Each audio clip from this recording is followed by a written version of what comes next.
So Jeff, can you start by telling us all about prisonist.org and why you decided to make it your personal and professional mission?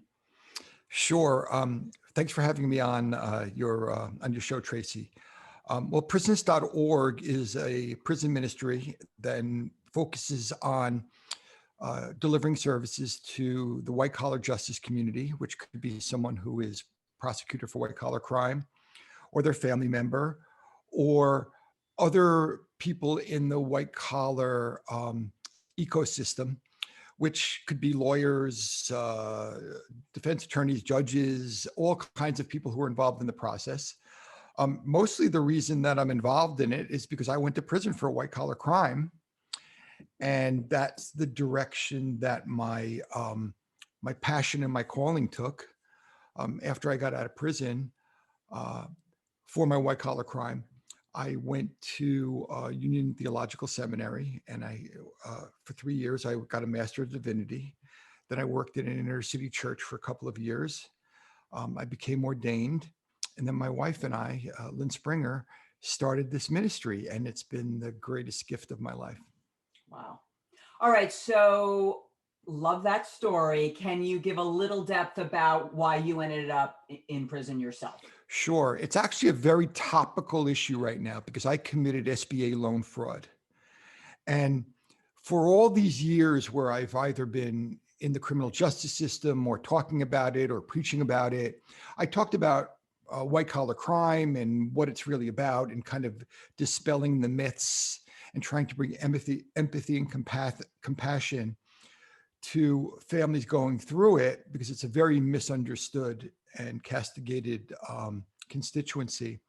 But I never really talked about disaster loan fraud or SBA loan fraud, the particulars of my crime, because it wasn't all that interesting. It was something that happened post 9/11, and that set of circumstances has certainly developed a few other times in history since, post Katrina, for example, post Superstorm Sandy.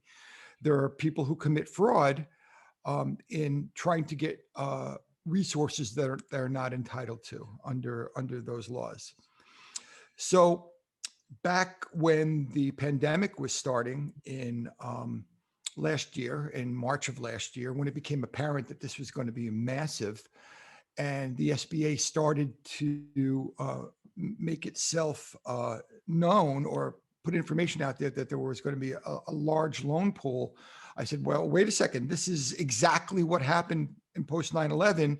And although I've accepted complete responsibility for my behavior, that the nuances of what was going on with the government making so much money available and the rules not being particularly clear this time, they were much clearer post 9/11, by the way, but this time are going to drag a lot of people either knowingly or unknowingly into this pool of either people who are committing fraud or who are making big mistakes for a lot of different reasons. So, but even before the first dollar was given out, I wrote an article for Entrepreneur magazine and about things to watch out for when taking SBA disaster loan money. And it turned out to be the number 4 most read article of the year in Entrepreneur, over 1 million views. And that kind of launched me into discussing SBA loan fraud as one of the major things that I do. And it feels like a gift to be able to explore share my experience and hopefully save people from the kind of pain that my family and I went through. Well, you're right. It is so timely. And I'm thinking about that. I know so many people who took an SBA loan this time around because they could without looking at the parameters. And then, of course, we saw all the stories on the news about people who had taken it that were really sort of, more obvious stories. And a lot of them had to give it back because they didn't really need it. So you're right. A lot of people are going to get swept up in that. And we need to know the link to that article for all these listeners. So we'll get that at the end for sure. For sure. Okay, good. And so let's talk about white collar crime, because it's something I don't know that a lot of people think about. And obviously the most, one of the big examples on television recently was the college entrance scandal with Massimo and his wife, Lori Loughlin, and they both ended up going to prison. And the other one I think about, just because I was fascinated by the documentary, is Craig Carton, who used to be partners with Boomer. They had a great show, Boomer and Carton, and he got into a lot of trouble with gambling and Yeah. money.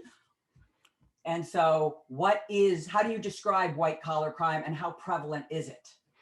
Well, white collar crime is typically a financial crime, but it's always a crime of some kind of breach of trust. And so there can be a violent component to it or not. There can be a drug or alcohol component to it or not. But almost always there are underlying issues that are going on with the people who commit white collar crimes. And it could be drug or alcohol, but it could be also mental health issues. There can be underlying societal issues that we know go on in, especially in affluent communities, to succeed despite the risks and kind of all costs, type A personalities. And these things come from some hidden places. They come from childhood trauma often.